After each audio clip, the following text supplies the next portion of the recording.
Good evening, all you minties, and welcome back to another episode of Reelz Talk with your host, the amazing Amanda, just a Barbie girl in a Barbie world. And with me, my lovely co-host, Uncanny Omar, bringing that Kenergy. Why didn't you give me that? I didn't even know what to give myself as a subtitle. Ooh, you should put "I'm Ken enough." That would be a great line. There, I gave myself a subtitle. How is everybody doing? And for those people that are wondering already, like, what has this got to do with comics? Well, guess what? There was a Barbie comics by Marvel published in the 90s. Of course there was. Oh, there you go. So that's what this has to do with comics. That's crazy. I didn't know that. But yeah, we couldn't Barbieheimer. What was it called? No, Barbenheimer. We're still gonna probably see it maybe next week. Oppenheimer. Yeah, it's just everybody has a birthday, and everybody has birthday parties, and then jobs got in the way, and that's it. I mean, that's it. So I had like 800 concerts to go to, so it's just what does Oppenheimer have to do with comics then? Well, the guy that's playing the lead character played the Scarecrow in Batman Begins. There we go. And bam! And don't forget, RDJ's in it, and he's Iron Man, which is a comic. Spoilers. So, I did not know that. I love both Barbie and Oppenheimer. This weekend at the movies is going to be his. I am curious to see how well this weekend does, because my co-host has been telling me bad news about the box office and Mission Impossible. What's going on? What's up with Mission Impossible? How are we doing this weekend?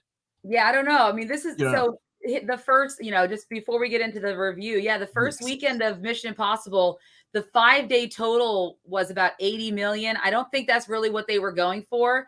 The 3-day gross, because it came out on a Wednesday. So it had a little bit of extra time.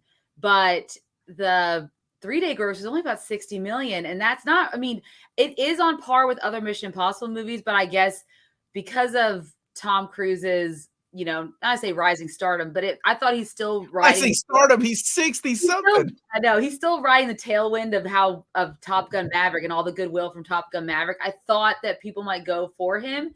So compared to other, I can't believe we're talking about this right now, but compared to other Mission Impossible movies, how well did it perform? Like, we talking like even, inflation and everything better than 2, or are we talking something huge?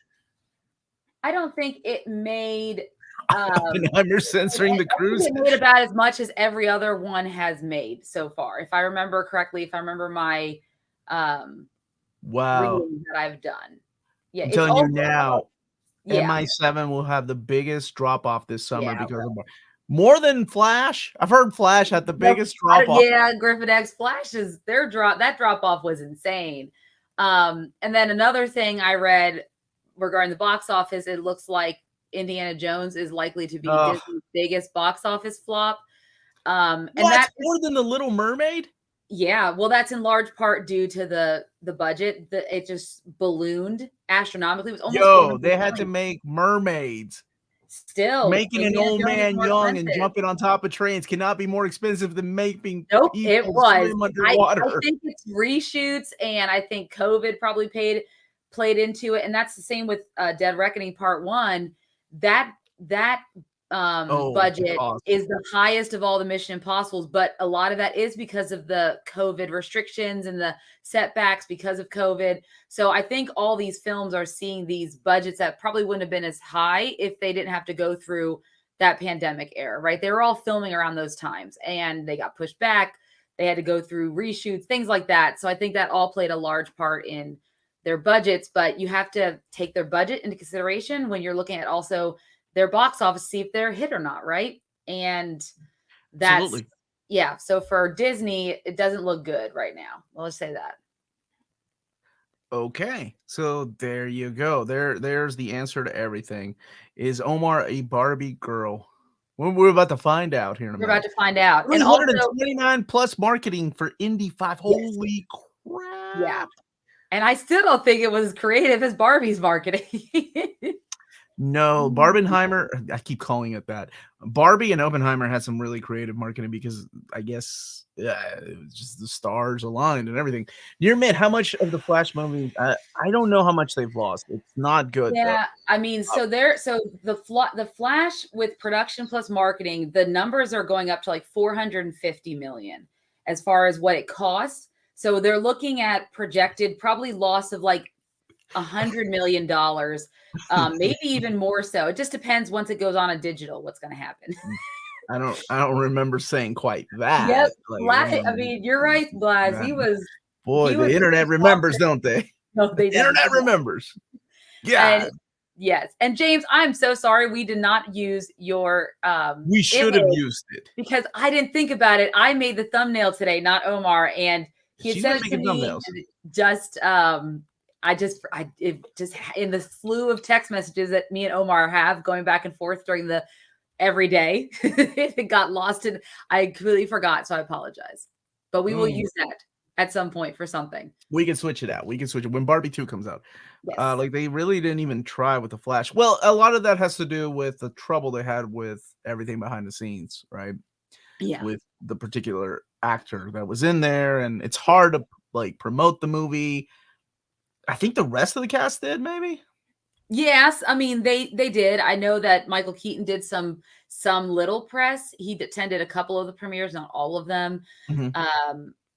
And I think maybe Sasha Calle did as well, but it was mostly the filmmakers, Andy Muschietti, and of course Warner Brothers, like their folks were really the ones pushing the film. And of course, you know, James Gunn and Tom Cruise coming in there with, you got to see this film. It's amazing.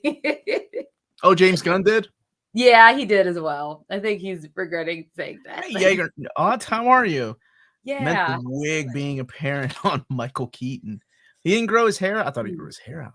That would have been cool. Now there's going to be less marketing for the It is going to be really strange how well these movies do without the marketing. Yeah. But these two movies, obviously Barbie and Oppenheimer, really are the last of the big movies to expect for the summer, minus Blue Beetle coming out August 18th, and then Teenage Mutant Ninja Turtles. What about Turtles?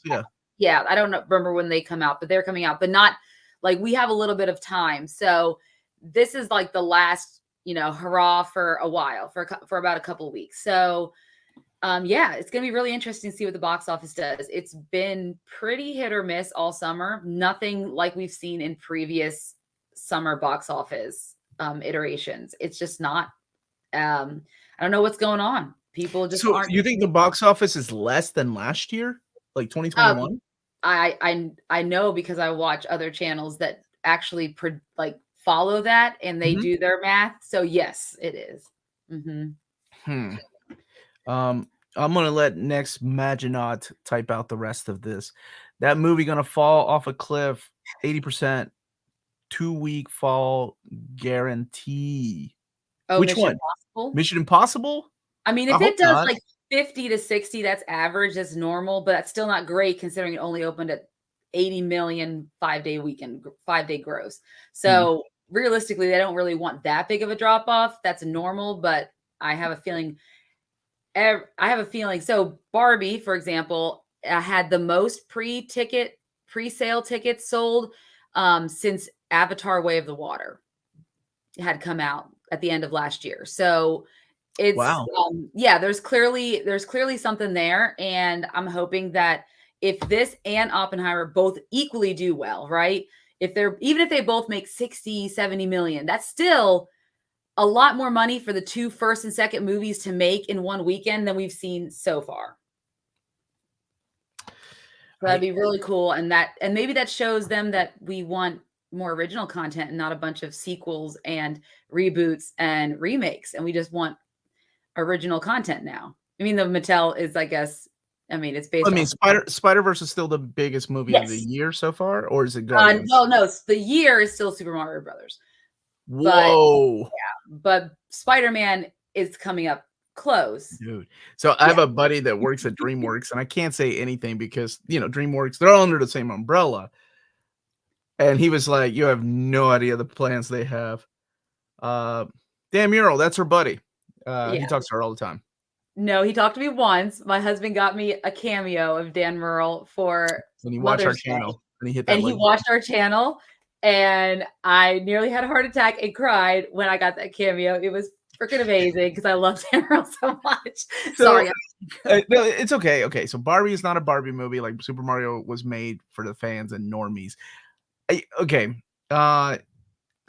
do want to talk about, but I mean, Super Mario Brothers was a kids movie. I mean, I took my kids and I didn't laugh at all. Like, yeah, I love Charlie Day.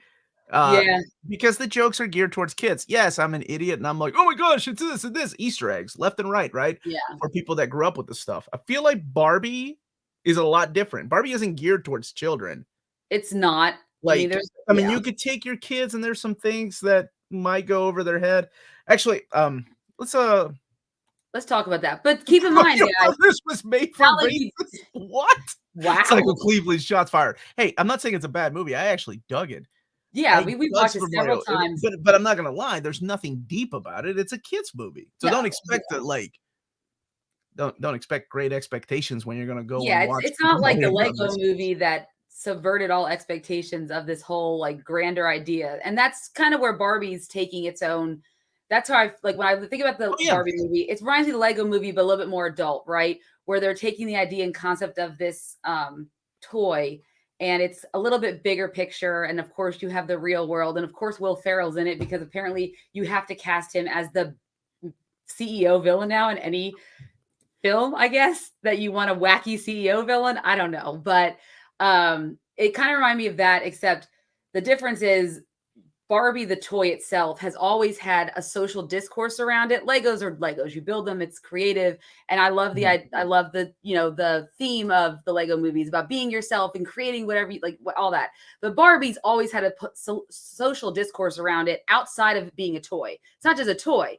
It's there's commentary on how it affects girls and their self-esteem, and is she really trying to teach everyone they can do everything? So that's what they're trying to encompass in the film, because that's why it's made a little bit differently than other toy to movie films. Okay, I'm just gonna go out and say this: I am not the target audience for this movie. I went to watch it because I know we were gonna review it, so I do have to come at it from an angle of some dude that watches movies, but also not the target audience for this particular movie. I took my daughters and my wife. We went with Amanda and her daughter.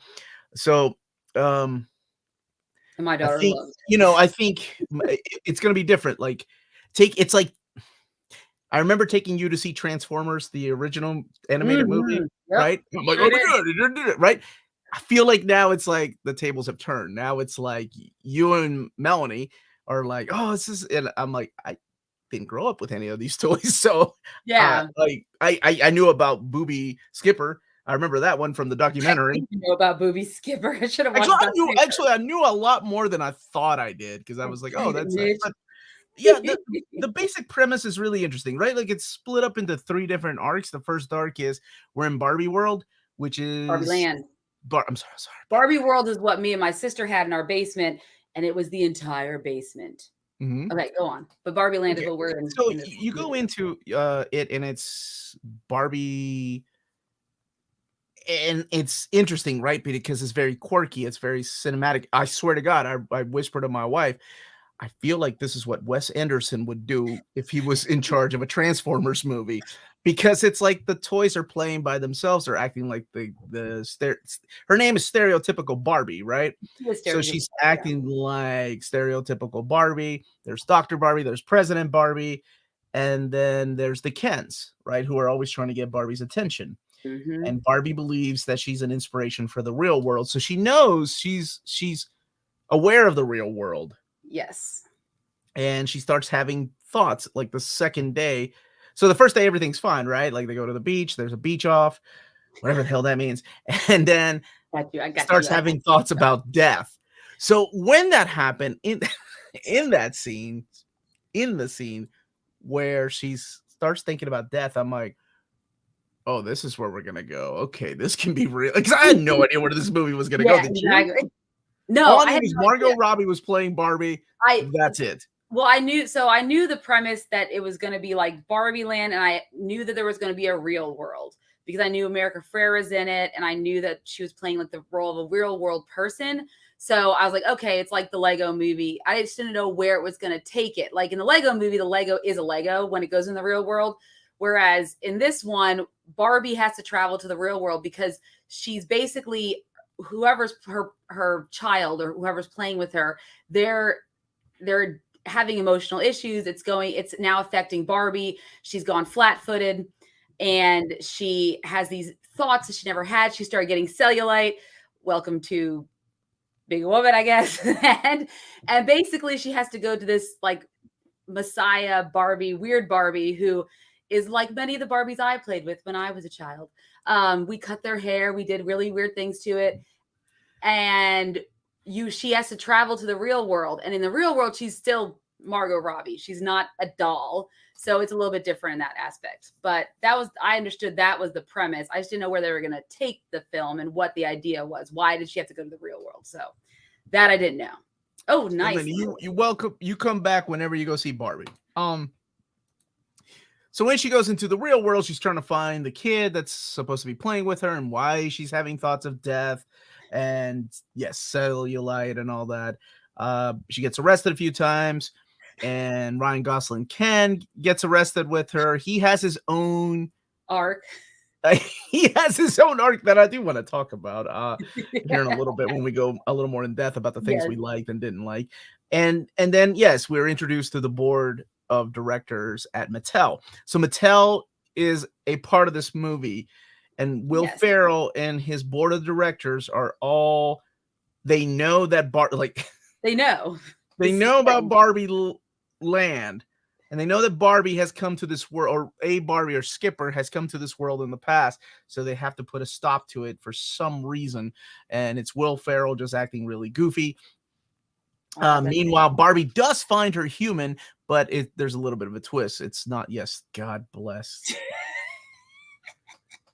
Anyway, Barbie does find her human, but there's a little bit of a twist behind that because it's not the girl she thought it was. It was actually her mom that was the girl that played with Barbie. So Barbie takes them back to Barbie Land.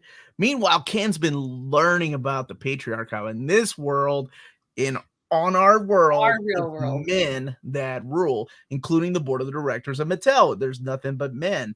And while Barbie, is making jokes like, hey, was looking for somebody in charge. Who's the CEO? Who's the CFO?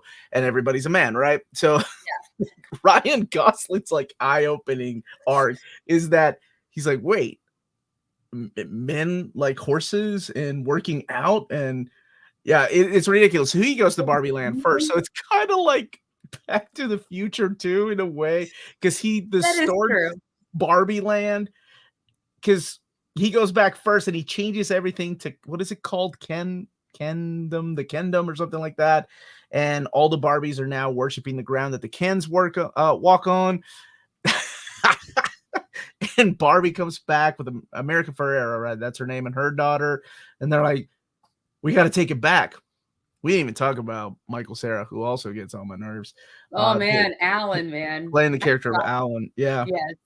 The buddy of Ken I don't think they even make Alan anymore, but they made him at one time. And Alan's just Alan. And Michael Cera is very Michael Cera in this film. And now I have to say something right now. Yes. Woke to the max with this one, disliked it. So here's a God honest question for anybody that's saying stuff like this. If you're going to a fucking Barbie movie, what did you expect, bro? Like, did you expect to like connect with the characters? Because I knew going into a Barbie movie with my wife and daughters, I was not going to be clicking with Barbie or any of the characters.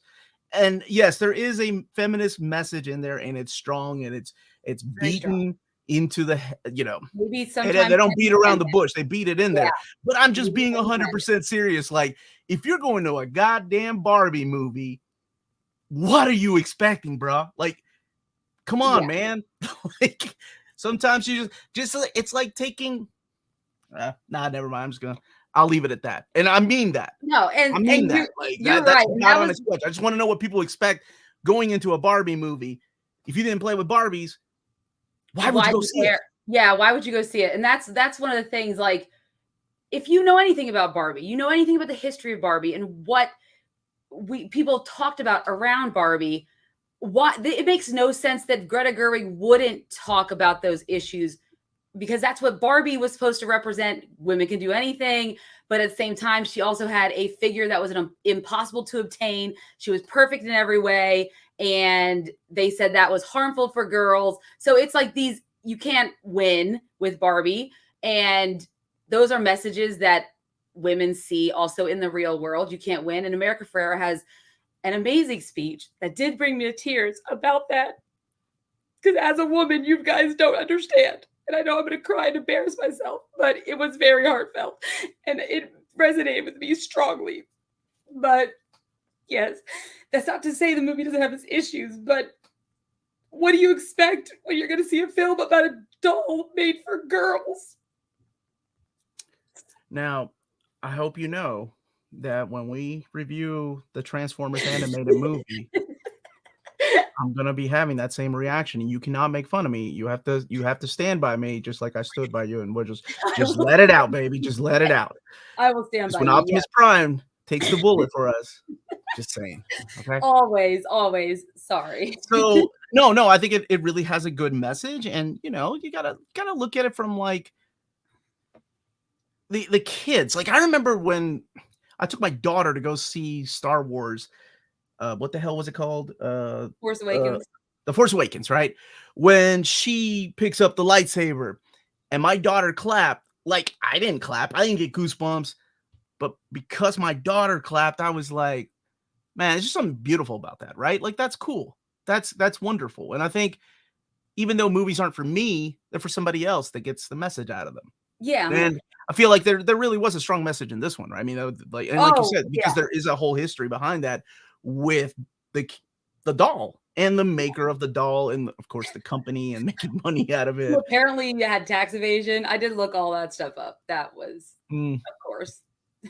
So yeah, she goes and takes back her world in her own way, and with the help of America Ferrera and also her daughter. But we also have this weird subplot of Will Ferrell and his group of people for some reason going into Barbie Land. They never really explained why, because they were just like, whatever's going to do, it's going to destroy things, even though sales were up at Mattel. That's a plot point I do want to talk about when we get into like the details, because I'm like, it kind of never developed that whole point. Like, I didn't understand. Like, I would have been okay if we didn't have that at all, because they never went forward with it. If they're making money, wouldn't he just want to keep using the, what is it, Mojo Dojo Casa House, if it was making that much money? Like, yo, that song was catchy as hell too. The Ken song. Oh, I love the Ken Loved song. It. That was good. They needed more music in that film for sure. So yeah, they go and wake up the other Barbies, if you will. They go and wake up the Barbies from being in a Snyder cut of the Justice League dream. Is what one of them described that. Okay, I will say this movie. I've been in a dream where I was really invested in the Zack Snyder cut of Justice League. Hey, I like the Zack Snyder cut. I don't care. I know. So what I was going to say, this movie surprisingly made me laugh a few times out loud. I think there weren't that many people laughing in the theater, but I know I was laughing. I know you were laughing when there were a couple of jokes in there that I was like, that's pretty witty. So when they go back to Barbie Land, they of course wake up the Barbies and they take over Kens, because Kens were so busy fighting each other, because that was the plan. They're going to get the Kens to fight each other. And then the Kens realized, wait a minute, today was voting day. We were going to vote ourselves into Congress. They missed out the day. And then Barbie regained her throne, or I guess not really, because she has a epiphany. She realizes that she likes feelings, that she likes crying, and that she likes emotions. And she wants, like, this is where it gets really, all right, I'll wait to talk about that. But this is where it gets really interesting. I'll say that. Where she meets the maker, Ruth, played by Rita Perlman. Yes, Danny DeVito's. I think they're not married anymore. Are they divorced? Danny DeVito and Rita? Oh, I don't know. I know they've been married for years. But anyway, she plays the original creator of Barbie, and she gives her I don't know if she's like a godlike in this world. She gives her life. So Barbie becomes a human, and they are divorced. Thank you. She becomes a human, and when you I did like the ending made me crack up, because you think that they're taking her, so it's the mom and the daughter taking Barbie. You think it's like a job interview at Mattel or something. She's like, "Are you ready?" And she's like, "Oh, I'm ready." It turns out that she is just going to her gynecologist, and that's where it ends. Yeah, because earlier in the film, there is a part when they go to the real world in the first place, and a couple of construction workers, they go up to them so that she can ask them for a help, and she thinks they're gonna be women, but they're men. And they make a comment, and she goes, "Oh, well, I don't have a vagina, and he doesn't have a penis. We don't have genitals." And they're like, and so that is funny to play later on when she goes to the gynecologist. But yeah, and what I also a big thing is, while they do regain at the end the Constitution, Barbie realizes that what she's done to Ken this whole time wasn't actually the best thing, right? She's ignored him, and she actually apologizes to him and realizes that Kens need to have more of a place in their world too, right? So the idea is that there's some form of equality amongst everyone, and not just one gender rules over the other, etc. I think that was what they were trying to do towards the end, though they kind of had to rush it for the whole plot. Which is something that I'm sorry, I didn't mean to cut you off. Oh, you're fine. Because that reminds me, because I'm a toy guy. I love toy documentaries, and years ago I saw an actual documentary on the whole Barbie thing, long before there was a Toys That Made Us episode. But what I found really interesting, because when you have daughters, you take them to go and buy toys. And when there was a Toys R Us here, I noticed that the Barbie line started changing over the years, that they started to become more inclusive of, people with disabilities, and not just like it was a big deal, kind of like it was a big deal for Lego to change the skin tones of their Lego characters. And because I love that, I love the history of toys and even small changes like that. And I remember when there was I can't remember what it was. It was a big change in Barbie. I think it was the way she looked, to make her look a little more normal, and people were like, "Oh, the sales are going to drop," but the sales did great. Like it still sold better than most of the toys that year. And it's interesting to see all those characters play a part in this, because we didn't even talk about crazy or weird Barbie. With Kate, what's McKinnon playing Kate McKinnon, like her and Issa Rae, who plays President Barbie, basically were your comedic relief for the film, and they played exactly how you would expect both of those actresses to play those roles. They were them, like how they are as comedians, 100%. Like there was no deviation from their usual shticks for hours. Oh, my sister was a Barbie comic. That's right. It lasted a while. Why is there no omnibus? Maybe after this movie. Although it is WB, so maybe they own the rights now. There we go. Whenever it's a licensed property, so whoever Mattel wants to give it to. Exactly. Okay. So we talked about the premise of the movie. We talked about the plot. And I talked about how I think, this movie definitely means a lot more to you and my little ladies that I took. What did you think about the movie? What did you think about the movie as a whole? Yeah. So what did you like? What did you not like? Obviously, nostalgia plays a big factor for me. So I have to take a step back and look at it from not the nostalgic lens. There's a lot of great ideas in the film. Like I said, there are parts of it that really resonated with me, right? But at the same time, there were certain parts that maybe came off a little bit heavy-handed, and we could have pulled back. There also are some ideas that I felt were half-formed and never fully developed, and that's goes with plot as well. So that's something that I was like, okay, we maybe didn't need this if you're not going to really, the way this is resolved, I'm not satisfied with it. And we didn't really need this whole part at all. Like we didn't, and that's the CEOs, because the idea of her, it was funny to have the call, like them say it's happened before, because Skipper tried to babysit some kids in Key West. That's very funny, but it was weird because it's like they're there and they're trying to follow her back into Barbie land, but then you hear they get a call saying like, oh, well, this thing is happening and we're making all this money now because the Kens have now taken over Barbie Land, which then I'm thinking, okay, so who is the creator? Are the Barbies the creator, or are humans the creator? And now I don't know. I'm not going to try to think about that hard, but in my mind, CEOs would be like, oh, well, then we'll just go back. We're making so much money. I don't care about Barbie Land and trying to put Barbie back in her box. That doesn't make sense for them then to go change their mind. Oh, we had a heartfelt speech and we're not going to put Barbie back in her box. I don't really buy all that. And I think that we didn't need to have the Mattel CEO in there, but I would have been okay without that whole thing. It could have just been her seeing her meeting America Ferrera and then maybe taking her back to Barbie Land. We didn't need the CEOs, in my opinion. I feel like the CEO part, the Will Ferrell part and all that was kind of like reshoots. Like maybe they were like, you know how movies have to be a certain time? Yeah. I mean, the same thing happened to, I don't know why I always use Wayne's World. Wayne's World were always notorious for having reshoots, and it became one of the biggest scenes, which was the Bohemian Rhapsody scene. That was the big reshoot that they did. With this, I feel like it was like Will Ferrell, like, hey, just do something goofy with these drumsticks and be hysterical like you normally are. Be yourself. And honestly, oh my God, I can only stomach Will Ferrell for just a tad bit. And so I'm going to get a lot of hate for this. My biggest problem with this movie, I don't know if you know this. I had to explain to my kid in the car ride what I mean by this. Okay. I hate Ratatouille.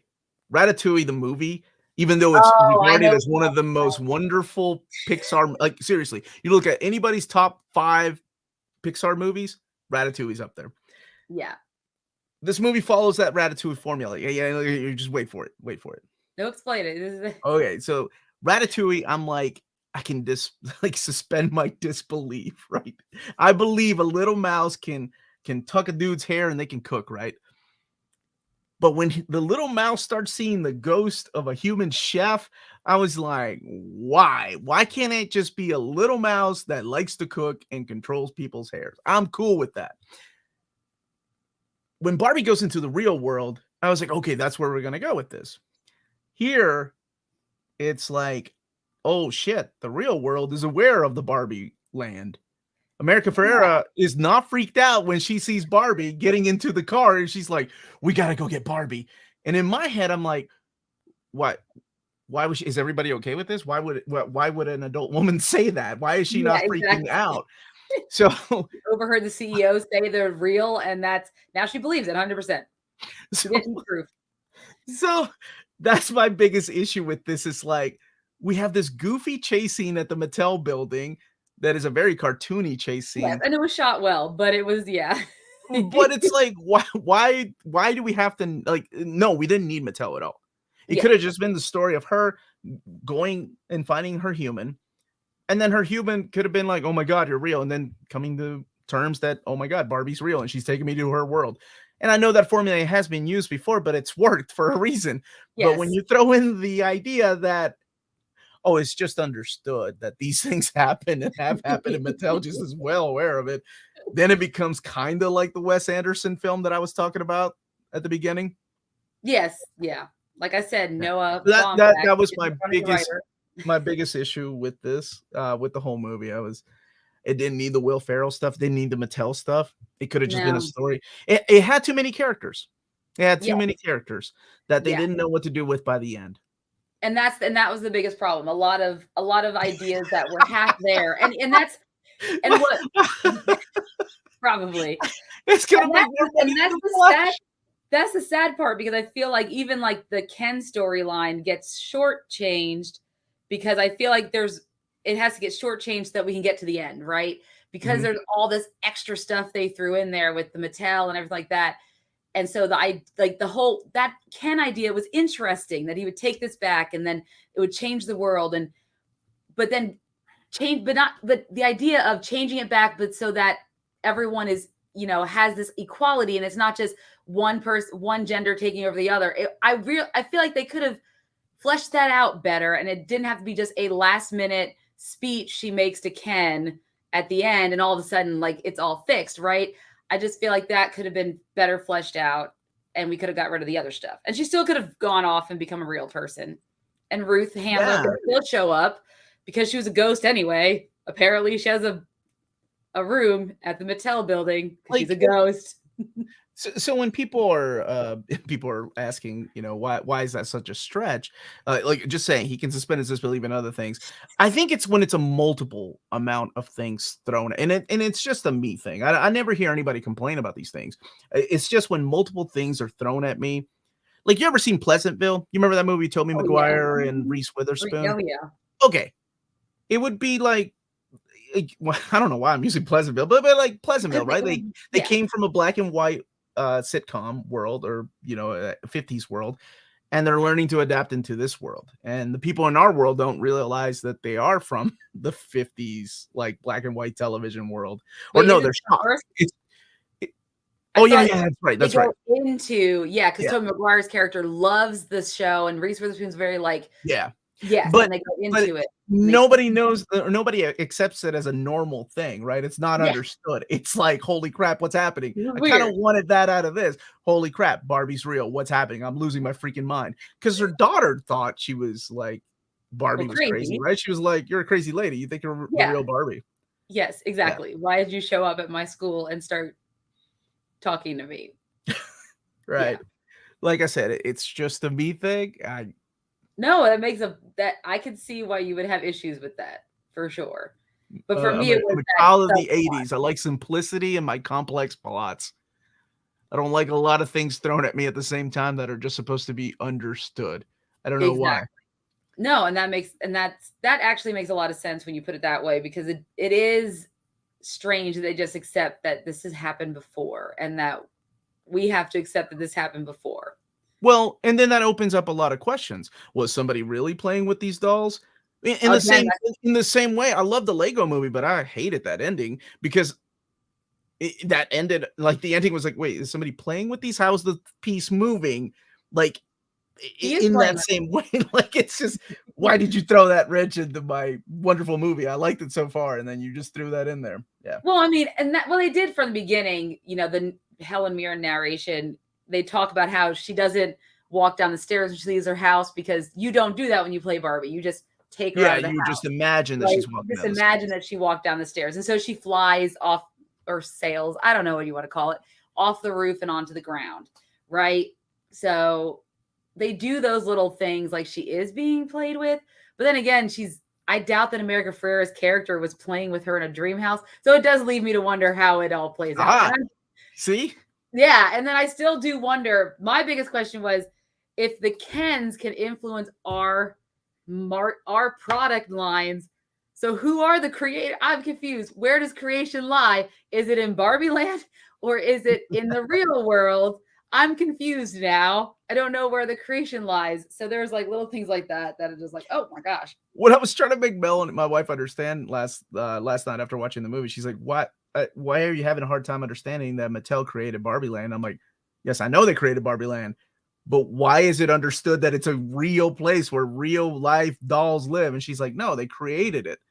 Now I'm like, I don't think you understand what I'm saying. Oh my gosh. Yeah, I think the movie suffered from too many characters that they didn't know what to do with. I felt like, and I'm not kidding, I think there was some reshoots with Will Ferrell. Like, it feels like, because they were in like different scenes than her and Ken and the rest of the main plot.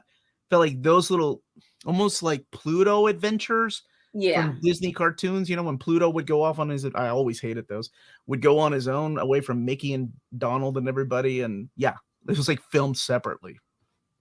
Do you think that it is a Warner Brothers feared that people wouldn't understand idea, or that Mattel really does have an ego and wanted to put themselves in the film, even though it's not a very flattering depiction of them and their company? But I mean, there has to be a reason. If it's really truly reshoots, then someone higher up would have had to be like, oh, we need something else.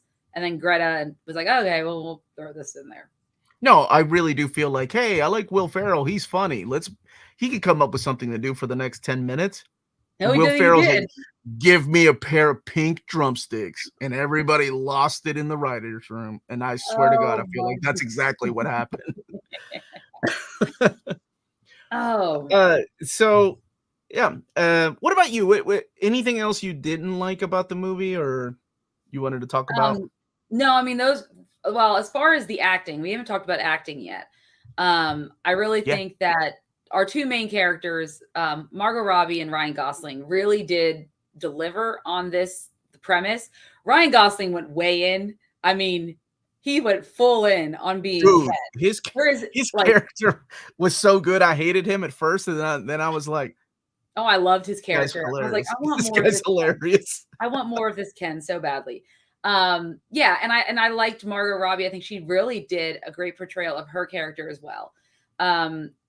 I didn't think there was necessarily any like, bad acting in it, I guess. I mean, besides Will Ferrell being himself and Michael Cera being himself. Yeah, I don't think he can play any other role. Then again, yeah, I mean, I think overall it was pretty good. I didn't like the daughter because she, No, I could care less didn't about the really daughter do. too. I was like, She I really, hate these. It's because I'm a mom and I just hate these kind of teenagers. Like, stop being disrespectful to your mother and stop being this way. well, and there was really no character arc for her. It was just like a mom and a daughter reconnecting, but it wasn't really there. Yes. I think they were definitely trying to make that happen, but it just wasn't quite there. So it feels like enough. that Again, you should have focused on another that. idea. Yeah, another idea they were trying to go with, but because we have to focus on other ideas, we don't really get a chance to really. They had to rush there. Oh, we're now going to be made up and we're going to be tight again, right? Yeah, this is a really good question. Will they make people buy Barbies? I swear, as soon as the movie was over, my wife was Googling, is there an ordinary Barbie? Because I want to buy an ordinary Barbie. I wanted to buy President Barbie, but she's $50 and I just can't. I have too many. My daughter has too many Barbies already, so I probably won't be buying any right now until her birthday. But what I think you're going to see an uptick in is Barbie merchandise. So around this, people have started, and I've seen it, local people, like local people making their own stuff. They're using Barbie fabrics and all this kind of stuff to make headbands and T-shirts and anything, watch bands and all kinds of stuff. So the merchandise around Barbie, particularly because you think how old Barbie is, a lot of people who played with her, there's that nostalgic factor. It's the same reason why when I try to buy matching PJ sets for me and my daughters off of this like very expensive site called Posh Peanut, and I want the Lisa Frank ones, if I don't get on there at Thursday at 10 a.m., they sell out like that because all the moms are my age. We all grew up with Lisa Frank and we all want these matching PJs for us and our kids. So that's where I really think they're going to see a lot of that. If they can do the spinoff, and they've collaborated with a lot of different brands, like sunglasses. They've collaborated with different companies, like different clothing companies. That's where they're going to see a lot of their profits, I think, because they got old people like me who buy into the nostalgia too hard. Well, no. I think there always is, right? And that's what toy companies do. The toy companies always take advantage. Like, I hate the Bayformer movies, but I do appreciate it that they kept the line alive because and like I said, I love the history of these of toys, but because there is a history when it comes to toys. Without Bayformers, the classics line would not have happened, and the classic lines to a lot of us is nostalgia. It's the way the toys that we remember. But without that line of Bayformers that came out the year before, we would not have had it. They would have been just peg warmers, as we used to call them, on the shelf somewhere. So was there I assume there was a rise in sales in Legos when the Lego movie came out. People were like nostalgic about it, wanting to build it with their kids. Yeah, because I mean, you've seen like since that's come out, the increase of like more complex sets and things like that have just compounded. You go to any of those Lego stores, I don't remember there being that many types of different Legos sets and things that we like when we were younger. It's that movie. Well, they also had to change, right? Because they almost went bankrupt, so they had to change. What was it, the thing that saved them? It was the Bionicle. That line is what ended up saving, because they had to get creative. Yeah. And then they had Ninja. Is it Ninjago or Ninjago? Ninjago. Ninjago. That's what I've heard. Never know. I didn't watch it. Brian is singing Barbie Girl in a Barbie world. Yes. Someone earlier said they like the music, and I do. I mean, so the composer is Alexander Desplat, who's done many great films. And he's done a lot of good stuff, but also the songs themselves, very fitting, I think, for a lot. I loved the Matchbox 20. Oh my I don't know. I always I'm hated really that song. sad they consider that like what every guy likes. I'm like, but I like Matchbox 20. No, that was obnoxiously what every guy played in the dorms at that time. Oh my God. You could tell how old the people are that wrote this film because I think absolutely. Yeah, exactly. Well, Greta was what, she's early 80s. I remember I was shocked because she directed Little Women. She did. And yes, I am a fan of Little Women. Oh, we went and saw that. No matter the incarnation of Little Women. Yeah. I think she I was surprised that she was younger than me. I think she was born in like 82, 83 maybe. So she's around that age. So outside of the things, what was your favorite thing about the movie? Ooh. I think my favorite thing is honestly the attention to detail when it came to Barbie Land. And I'm not just talking about the set design, which I think was gorgeous. And I assume this will be nominated for Oscars because that set design is amazing, but also for the way the actors act, right? So like so the whole foot scene, right? We've already seen beforehand that's no CGI.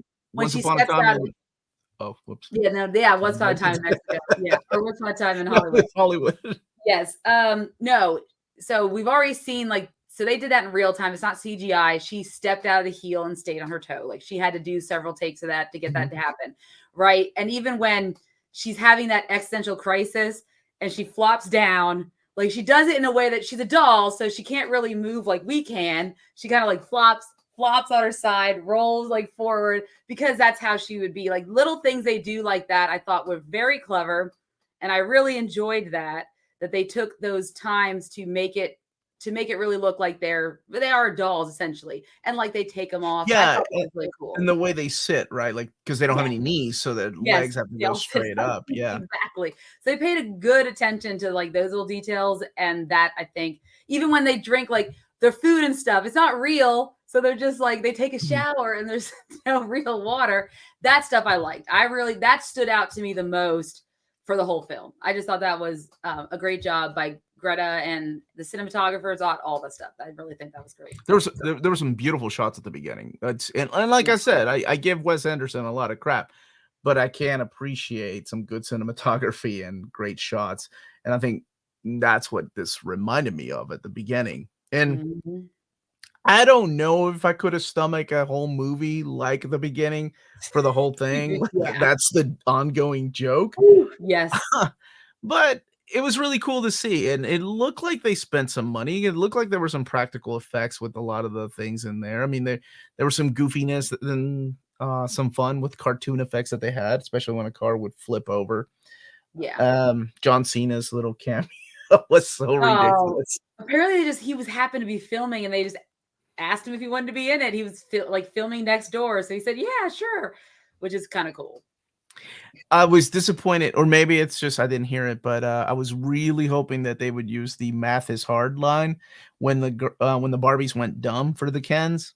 I was hoping one of them would say that math is hard, but I didn't hear any of them say it. I did not hear that. No. Overall, I thought it was a better film than I was expecting. I don't know if I'd see it again. Definitely, like I said, but I'm not the target audience, right? I'm not. And I get it. I don't need to be. I do appreciate a lot of the things that were in there. So your takeaway from this? Yes. What was your takeaway? Because well, I want to say that that's where this thing. So I thought the whole idea of the movie was the idea of that there's no gender we can have equality, and that could be the Kens can be emotional and they can also and the Barbies, they can all do whatever they want, be whatever they want, and that's the idea behind it. But then you have her going in the real world. I guess it still kind of plays into it because she wants to be whatever she wants to be, and she wants to be human.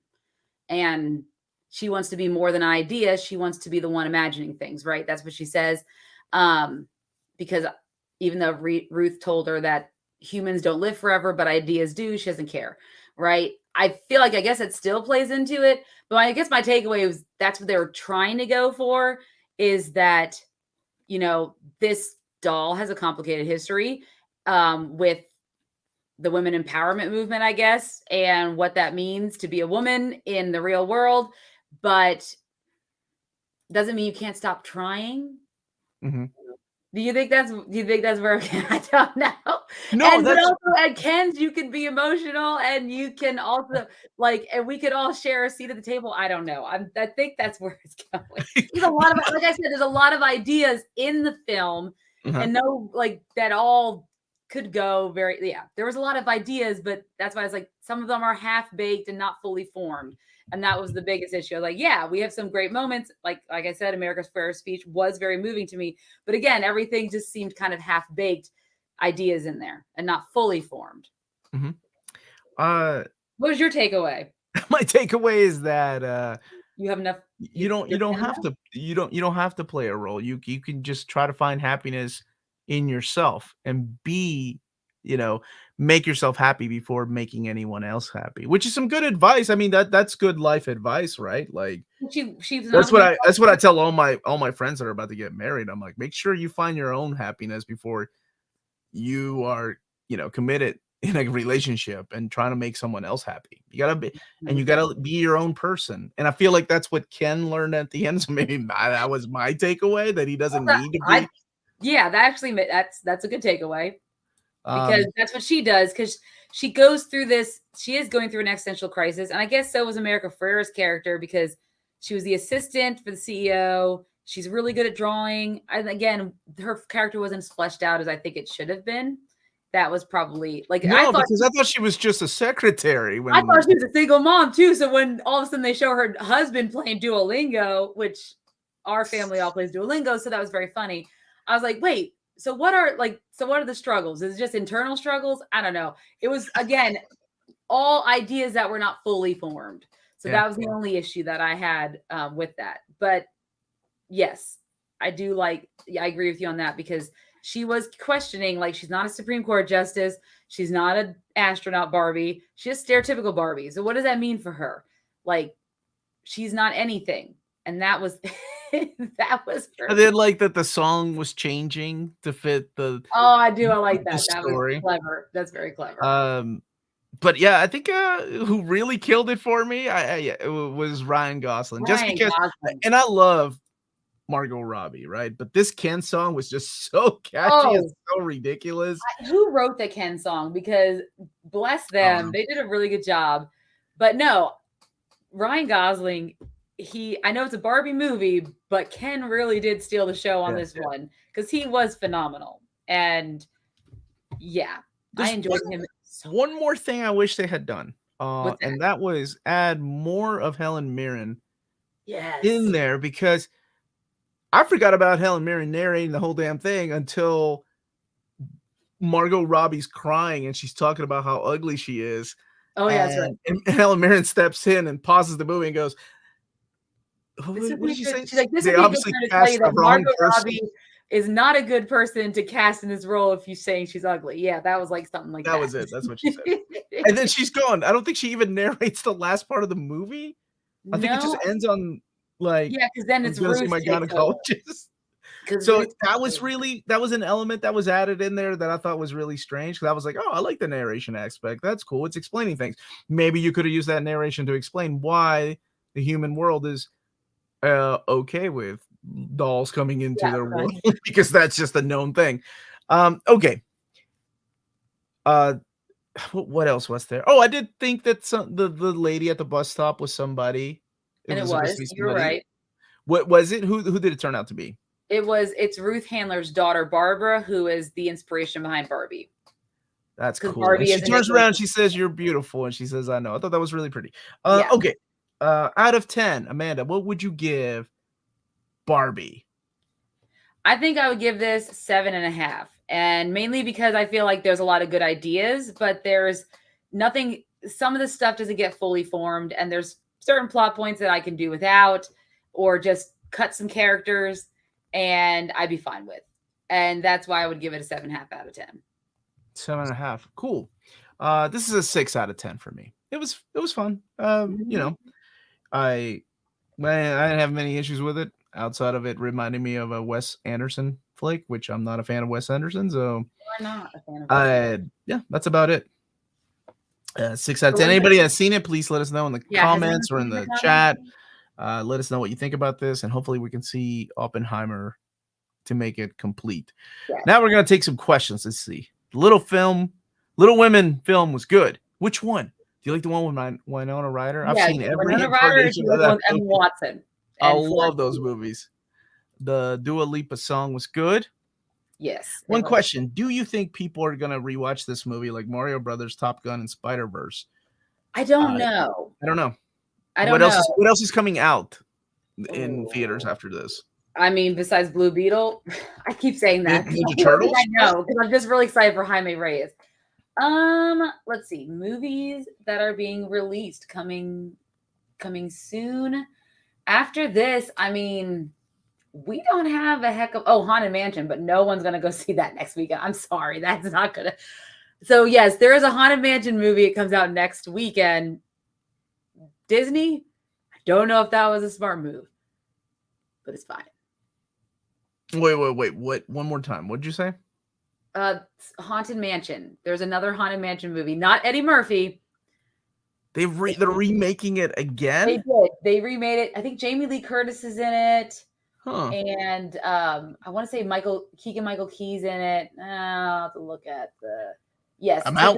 Haddish I haven't seen the Daria original. Dawson. Yeah. I haven't seen the original. Cool. I guess if you're a fan of the ride, Haunted Mansion. But then again, there's a huge fan following of Pirates of the Caribbean. Yeah, who knew that was going to blow? But see, that had the Johnny Depp of it all.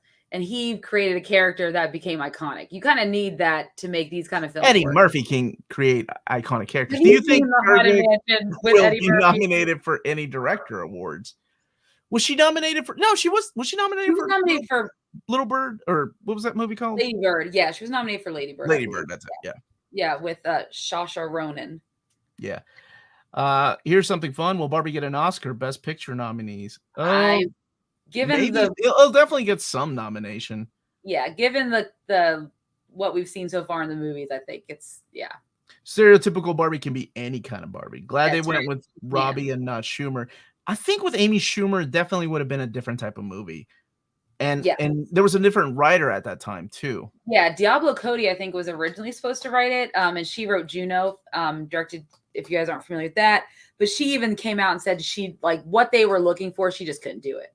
So she just found it impossible task. So let's see here. We give it 8 out of 10, 5.5 out of 10, 8 out of 10, 6 out of 10. 7, the newest Little Women film. I have yet to see it out of 10. That's a good one. Jared Leto is the Skull guy, I think. I don't care for it though. Oh, you're talking about Suicide Squad? Oh. Suicide Squad, because he said Margot Robbie. Dude, what's up, Phil Owens? You missed our rating. You missed a lot, Phil Owens. I think I cried at the beginning, but we're good. I cried just thinking about Optimus Prime taking a bullet for everybody for Hot Rod. Yeah. Oscar for most pink in a theatrical film. Is that true? I wonder if that's true. Well, I know a lot of people are showing up. Like I'm on my Facebook to look through some of our most recent things I saved that are movie news. And I see it so many of my friends on Facebook with Barbie shirts, going to see Barbie. So yeah, I imagine not our showing on a Thursday in our local town. No, there was no pink. Dude, but I think in bigger areas with a lot of people, Thank you, Joel. Thank you, Joel. How can I get in the middle of a Maddie off? Any tips? I don't know, man. Bring your own mayonnaise. I don't know what to say. What I miss? Well, you missed me pouring my heart out about Barbie. Yep. And my love of Will Ferrell and Wes Anderson. Yes. False. So yeah, it seems like people, I wonder what are the critics saying about this? Out of curiosity, and how well do they predict this is going to be done? So right now they're predicting this one, I think at 70, and then Oppenheimer at 60. No, what 70? Flash made 80, dude. Yeah, and Oppenheimer only 60. And again, whoa, I see both these films doing more than those things. I don't see them doing. What's going on in the cinema, man? Was the lighting good? Actually, no shit, dude. The lighting was solid, Phil. The lighting was solid in this movie. It was very solid. So on Metacritic, Oppenheimer sits in an 89 and Barbie sits in an 80.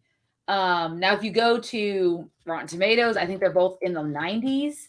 If you're looking at the Rotten Tomatoes score. Okay, but those are critics.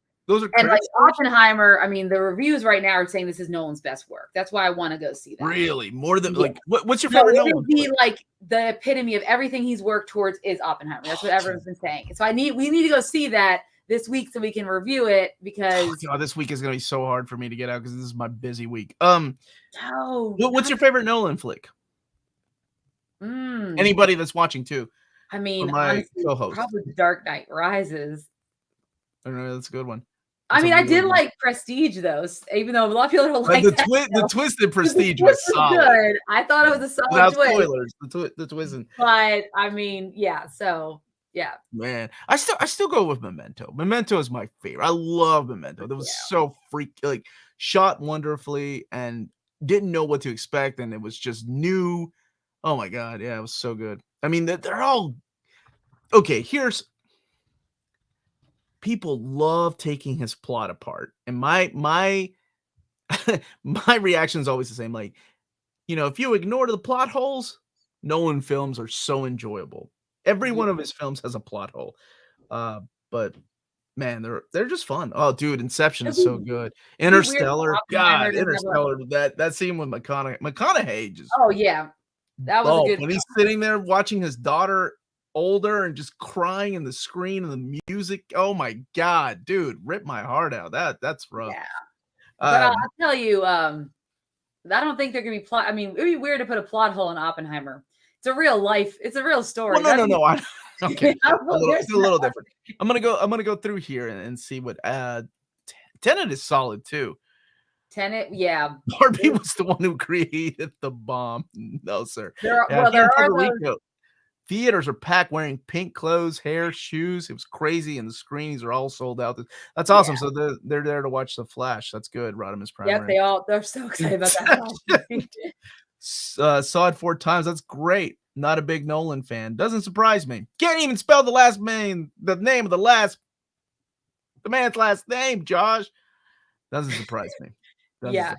I'm going to be very eagerly watching the box office to see. I mean, obviously, both films deserve a top spot, right?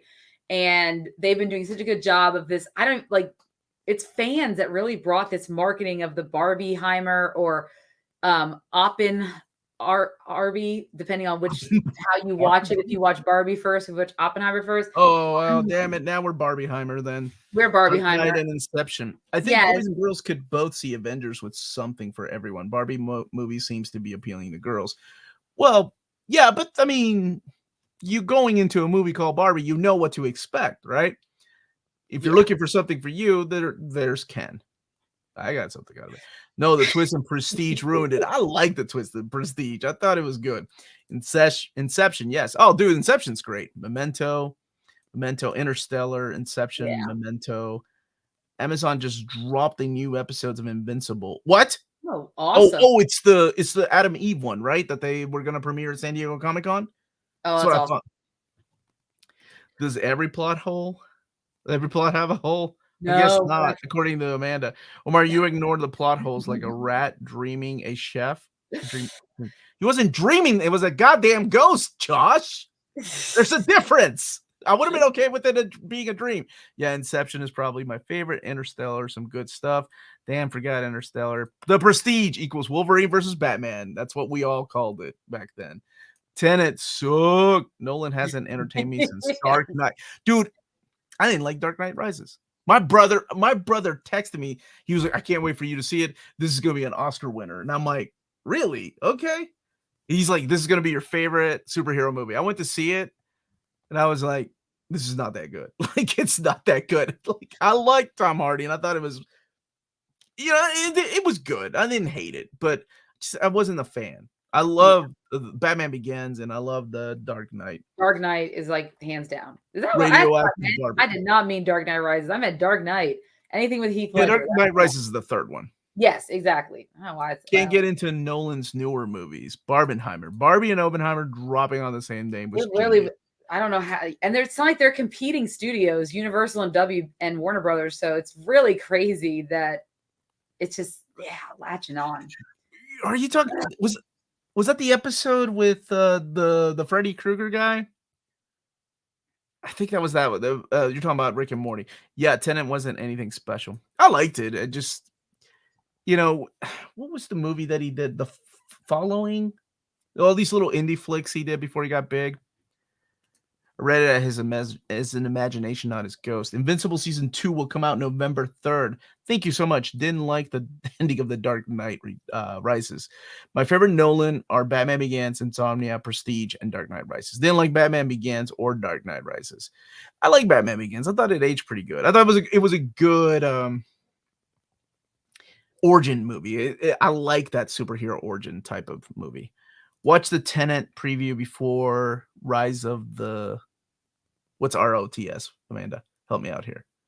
And I like it better than Return of the Rise of the Skywalker. What is ROTS? Damn it. Hold on. Wait, okay. Oh my God. It came out at that time. Hold on. Rise of Skywalker? Rise of the Sky. Return of the... Nope. Oh my God. What is this acronym, Blast? What is it? Come back to us, Blast. Yeah, can you let us know Prestige. Dark Knight Rises was awful. My favorite Nolan movie is Paprika. Oh man. That guy's movies. That's something I would love to review with you, because I've always talked about. I know, we've known each other almost. We've known each other 15 years, and I love anime, and it was something that you never got into as much as like I wanted you to, because I think there's always something there for everybody. But what Josh is talking about is there was a movie called Paprika, which is Satoshi Kon's final movie. Yes. And he died of, I think it was stomach cancer. It was awful. And it was so sad because he only made like 4 movies. He made a wonderful show. I think it was only 13 episodes though. But like he was like on his deathbed, he was apologizing to his family for not being successful to leave them money as he's dying. Yeah, he was working on his final film, but it never was finished. But yeah, Paprika was good, but I still got to go with Perfect Blue. And Millennial Actress, I think the final line of Millennial Actress makes that whole movie worth it. Tokyo Godfathers is phenomenal too. Let's see here. Okay, episode 9. Okay, episode 9. The Dark Knight Rises. That's what you're talking about. The Dark Knight Rises. What the hell did you write? You wrote ROTS. The Rise of Skywalker is what he meant. Okay. Rise of Skywalker. He meant that. Yeah.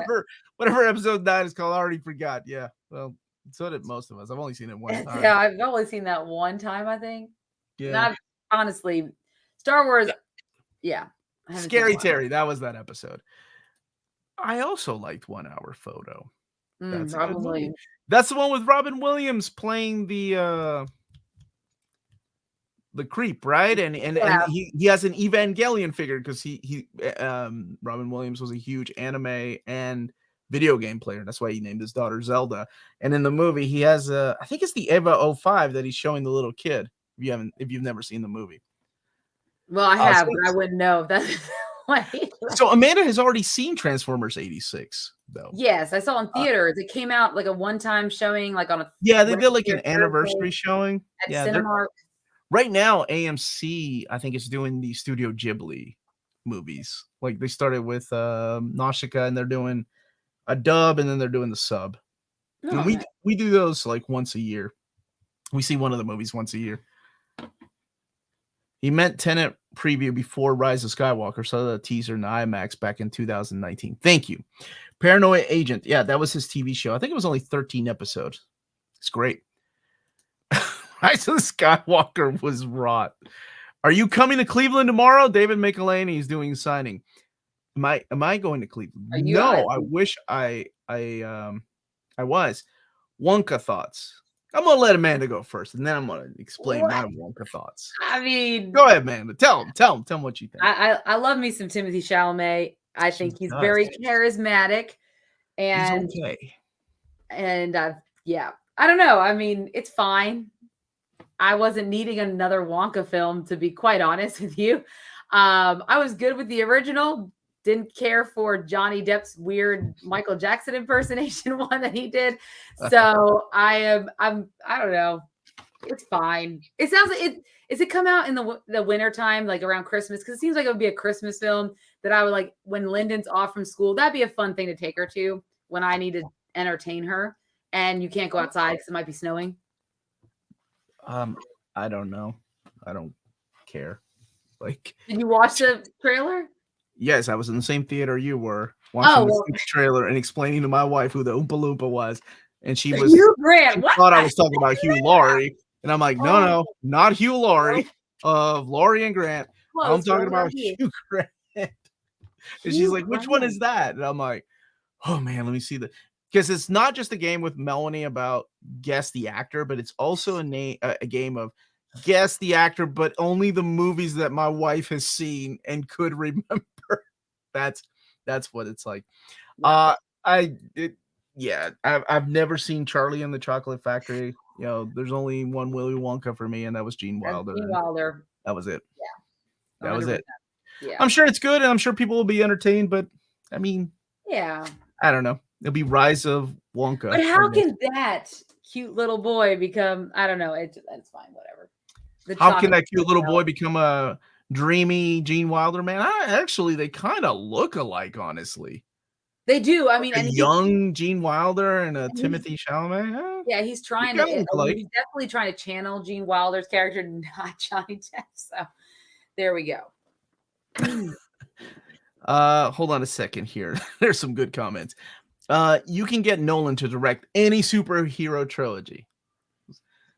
This is interesting. Christopher Nolan, his brother writing the script? That's what I want to know.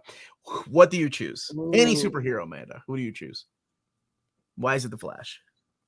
Why is it not the Flash? Why is it the Flash? Just need to, let him direct some. Well, he already directed Batman, so Nightwing probably not a good. That's too far off. He's already done Batman. Who were you gonna say? I mean, I'd love to see him do some Avengers movies. Like that'd be kind of cool to see him. And it's funny because I was watching a Wired interview with him and Robert Downey Jr. because he's in the film. It's not a surprise, Omar. It's not Iron Man showing up. No, but anyways, it's like one of those, like they ask a question from the internet and it says, what would Avengers look like if Christopher Nolan directed it?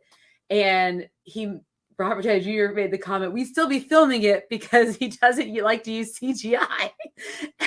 And Nolan's like, well, are you prepared to get one of those jetpacks, Robert, and put it on your back?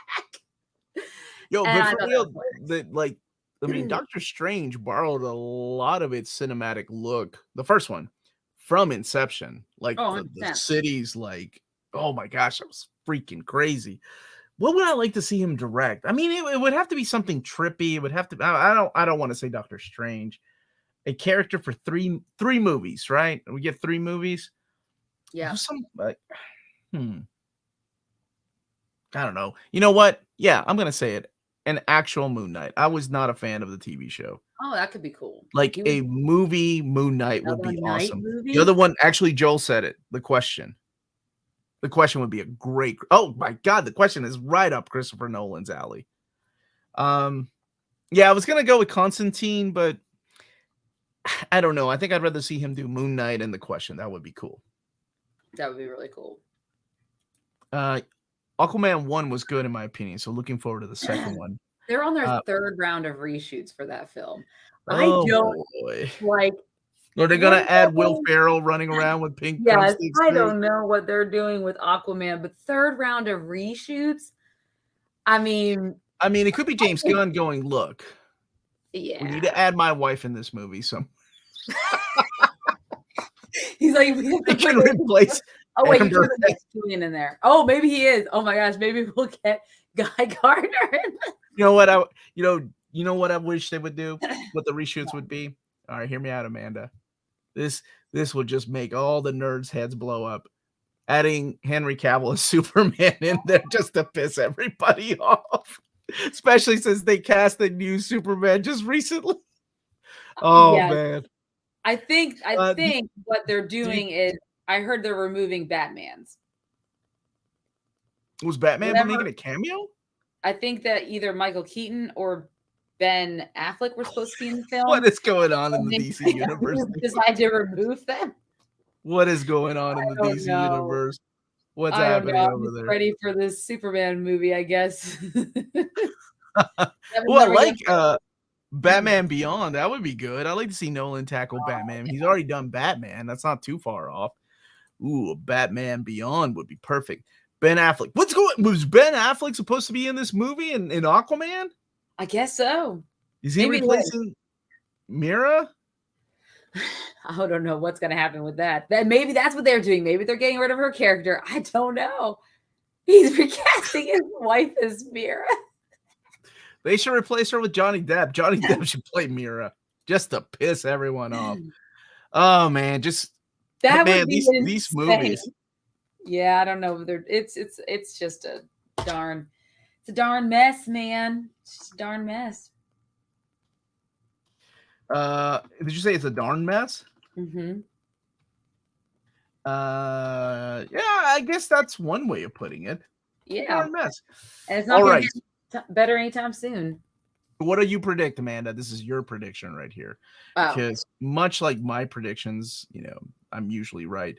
But what do you predict is going to come out on top? Is it going to be Barbie or is it going to be Oppenheimer? Or is it going to be all knocked out when The Flash is thrown back in the theaters? I'm honestly thinking when Sound of Freedom goes and just blows everyone's mind because it's been rising in the box office. Yeah, that movie's been getting number 2 and number 3, and it kind of came out of nowhere, right? That's what I've noticed. Yeah, it's interesting take. Honestly, if I'm a betting woman, which I wish I was a betting woman when we did this with The Flash and Spider-Man. Regret that. Okay, can we let that go? That was a long time ago. I'm a different man. You just went on and on about it. It was so. I really think that Barbie's going to come out on top because never underestimate the power of girls going out together on a movie night, and that is what I'm seeing. Like, at least on my feed, my Facebook feed and stuff, women are like all out in full force to see that film. Never underestimate that. Not that I'm not a history junkie, because I loved American Prometheus. I read the book, the biography that Oppenheimer is based on, but I still think that Barbie will end up coming out on top. And I guess you're more open to taking the whole family, even though your husband doesn't want to go, but you have daughters and they're like, come on, Dad. And you're like, all right, maybe I'll find something. My daughter's like, I want a pregnant bitch. I'm like, no, they're never going to get a pregnant bitch. That's not happening. Okay. So what would be, to you, what do you think is going to be the movie of the summer? What's going to be bringing the big bucks? Or has that already happened? No, we're not done. The summer movie season's not. No, I mean, but what's gonna take out the top? What's the movie of the summer so far? Spider-Verse. So right now, Spider-Verse, because Guardians kicked it off. The Spider-Verse has made more money than Guardians, because Guardians already ended its run. Spider-Man is still in theaters. They're still making. They're still in theaters. Oh man, I bet so. So right now, Spider-Man is number 1 in the summer box office with, I believe, with Guardians of the Galaxy behind it. Yeah. Okay, we need to get the Cruise heads out there to start showing up at the theater. Tom Cruise is not going to be able to pay for his next movie. Yeah, because that was expensive. Yeah. Oh, It's and cool whoever in the chat last week when we did the Mission Impossible thing, and they're like, Tom Cruise, the reason Rebecca Ferguson was killed off is because Tom Cruise thought she was too old, and we had. Are you allowed to say these things? Oh, let's just say that I know that is for fact true. So. Damn, that is so messed up, man. I can't tell you how I know that because I don't want to breach people's trust. But yes, that is. I can tell you where she got the information from. Just email me Uncanny Omar, super chat Omar at Uncanny Omar. The second weekend of Barbie will determine whether it's a hit. I guess that's true because what's coming out this weekend? Haunted Mansion. Yeah, no, I don't. Yep, I don't know about that one. I think Disney. I don't know. You know what? I'm gonna keep my damn mouth shut. The last time I said something about Flash and Spider-Verse, I lost that bet. So whatever. Yes. Yeah. Amanda does have inside sources. This is true. She does. We're not allowed to reveal who. We can't reveal and talk about that, but. MI7 money will come from worldwide box. I think so too. Yeah, too. They made a lot of money worldwide. Internationally, it did a lot better too, right? Yes, it did. Its international gross is higher than I think the domestic right now. Wait, let me check to make sure I'm right. Okay, she's checking. She's texting me. I'm gonna let her know. That's others. No, yeah, the international is 100. Like, so yes, that's true, but. Wait, what are we talking about? Are you answering this question? Did you move on? I'm answering Blaz. Yes, it's true, but I think it has to do with appearances. Because you're saying Haley Atwell looks a lot younger than Rebecca Ferguson?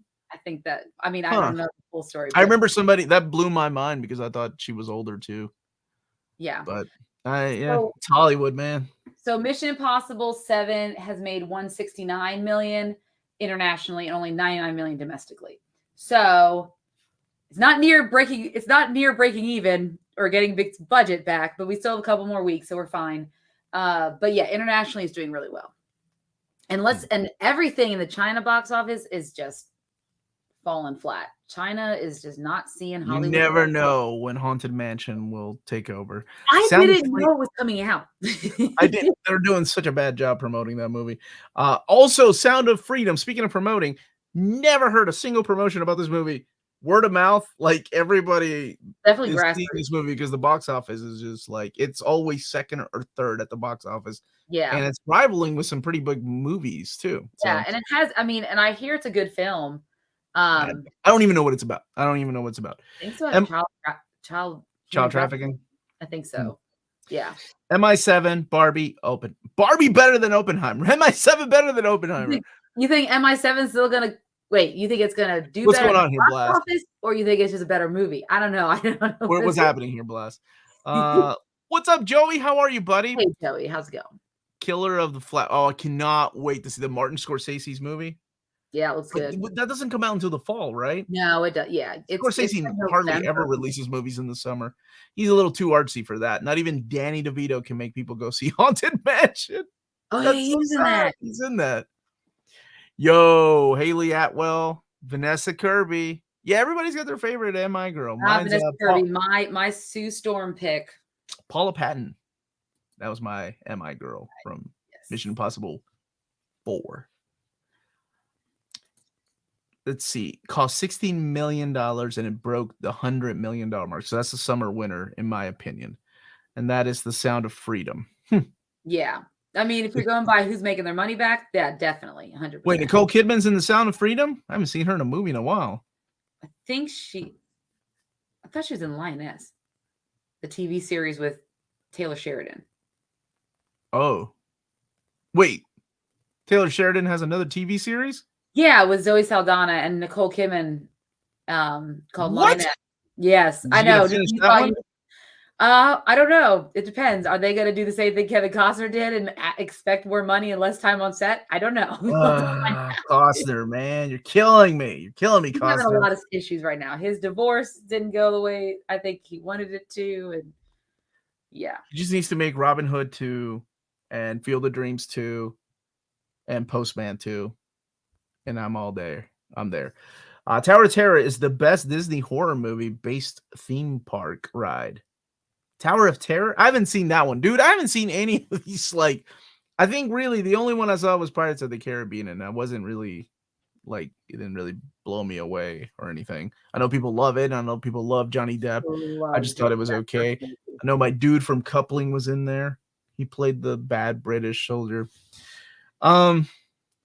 Kidding about Nicole Kidman. So she's not in there. Okay. No, Haley Atwell was so fine. I fell in love with her after seeing her in Cap First Avenger. Well, you guys have a history then, Mike. Good luck, buddy.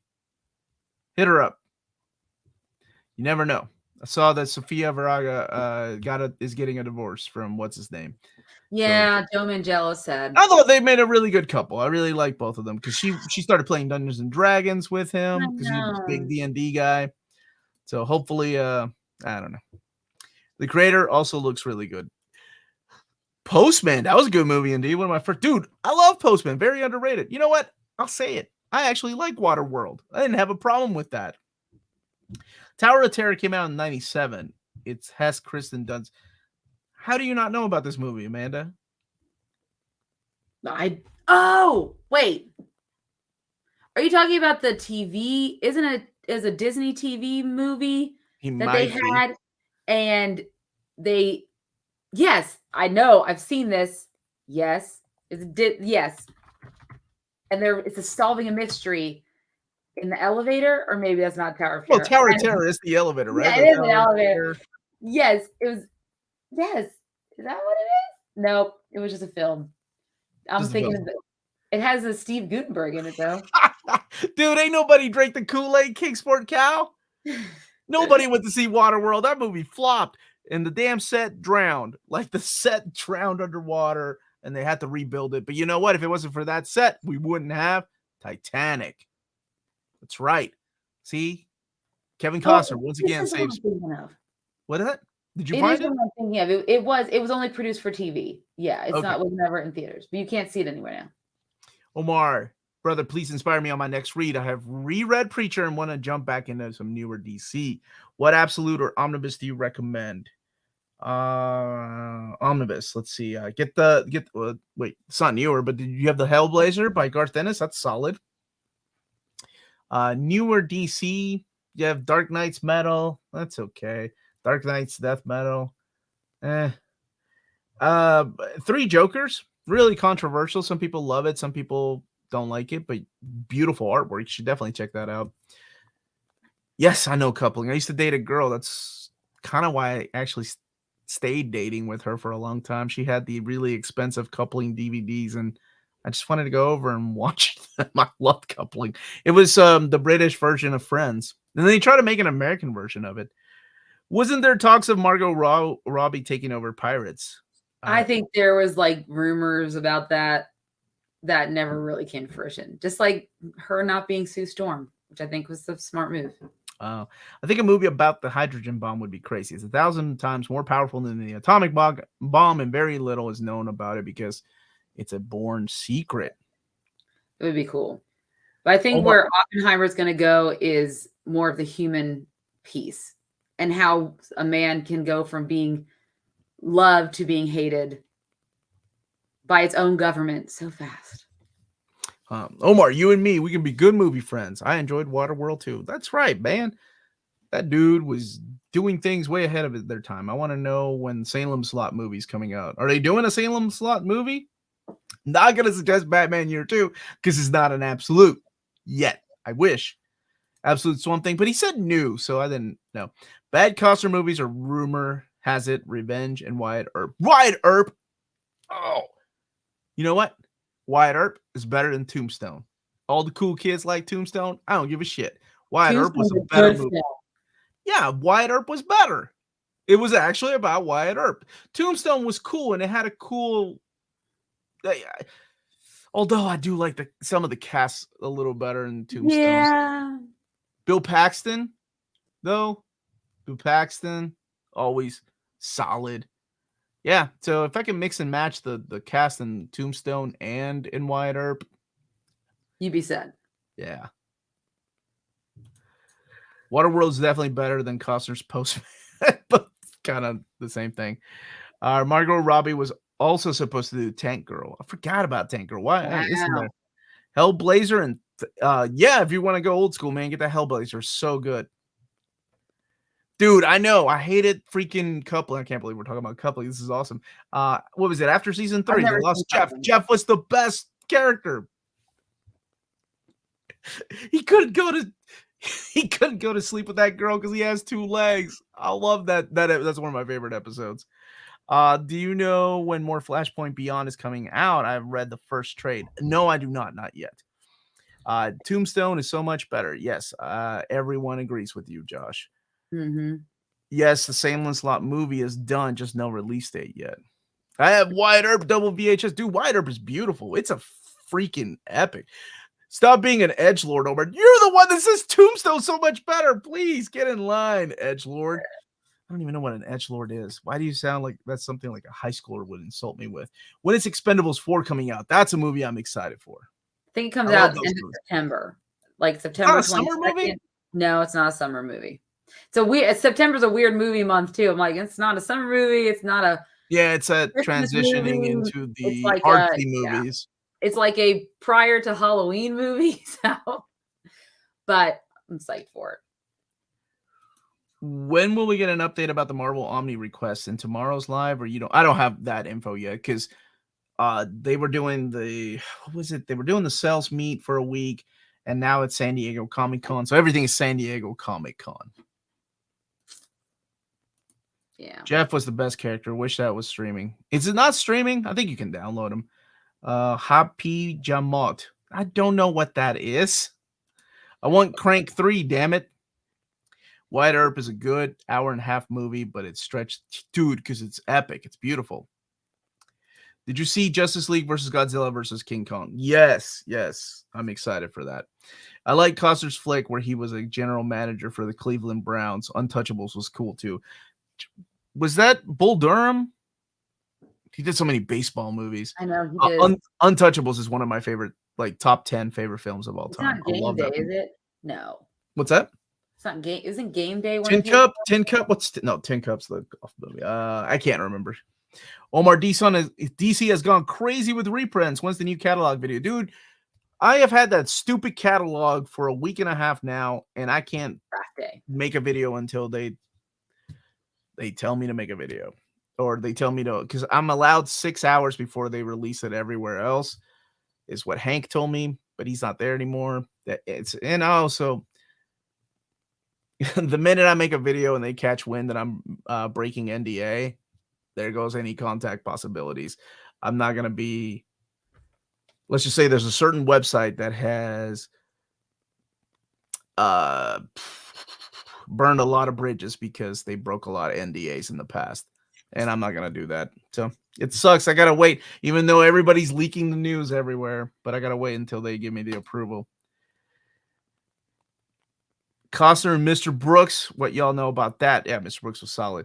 Worst Costner movie? Man of Steel. I don't know. Worst Costner movie? I'm trying to think. I'm a big Costner fan. A Perfect World is another one of my favorite movies of all time. It's a Clint Eastwood flick if you haven't seen it. I think it was 1997, maybe 95. It's great. JFK is one of the best long movies that doesn't feel long. That's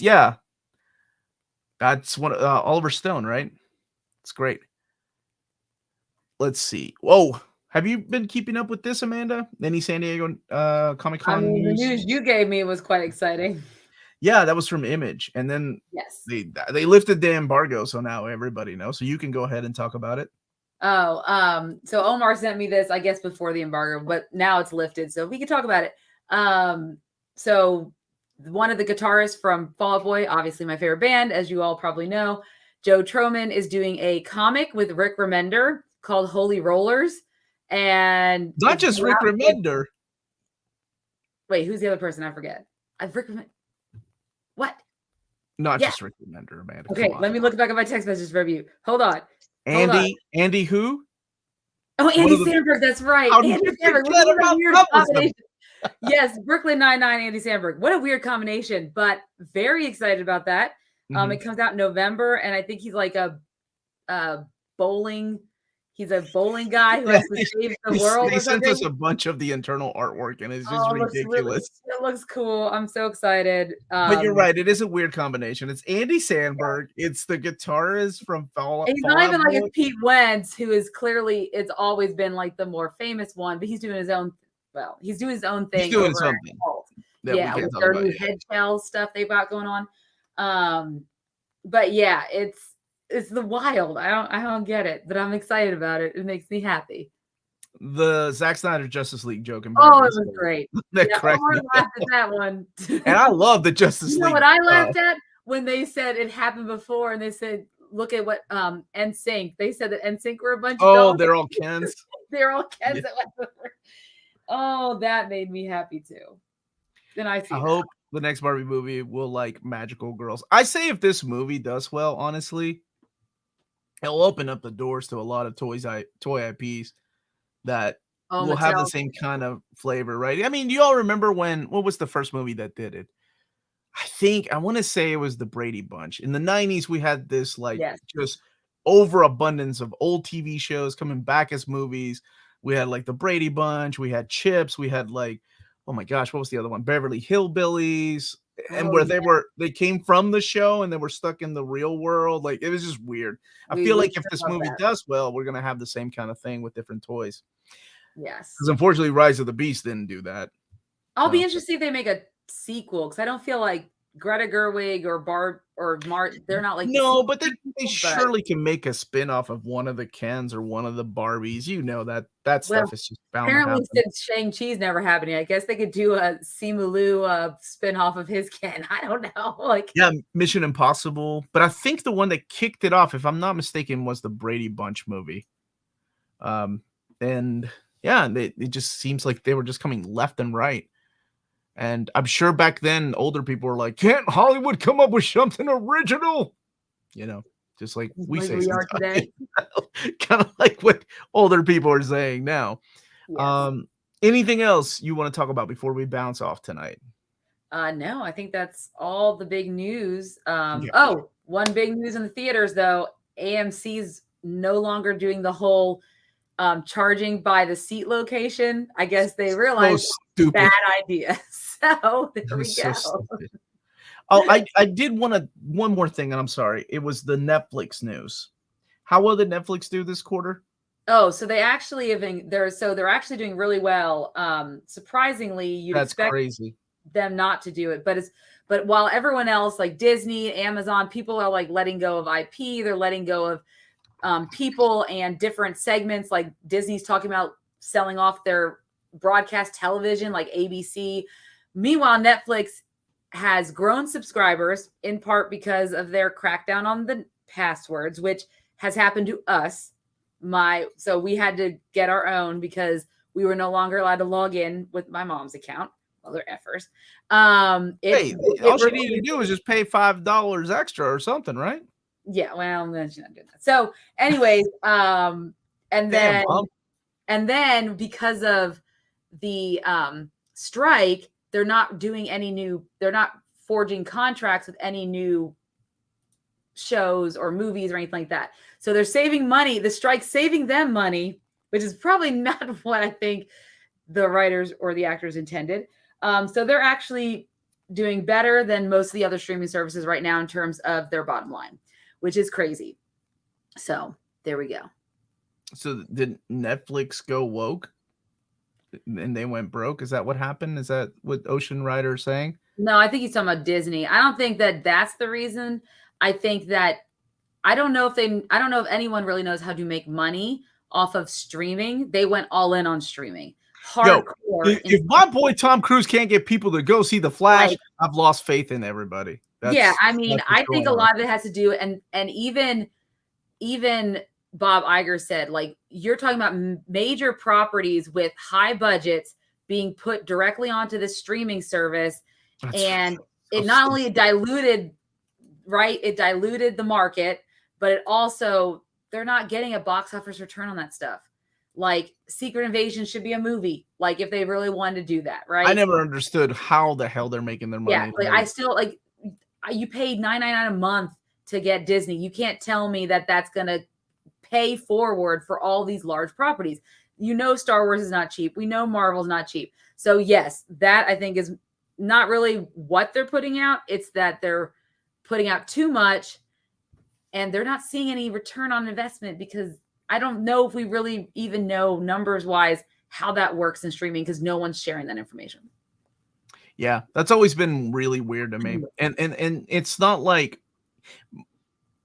okay, if I ran a streaming service, it would have to be something like HBO, because HBO makes you come back, right? Like every Friday, there's a new episode. Netflix has always done this ridiculous, stupid thing of dumping everything at once, which from a business perspective makes no sense, because what if somebody's just interested in Stranger Things? They renew their membership for a month, watch Stranger Things, and then leave, right? Yes. But if you make them come back for 8 episodes, that's at least, 2 months? You stretch it out to 9 episodes, make it like 3 months, right? So it just makes no sense why, from a business perspective, they would do that. And I think they've kind of learned that way too late.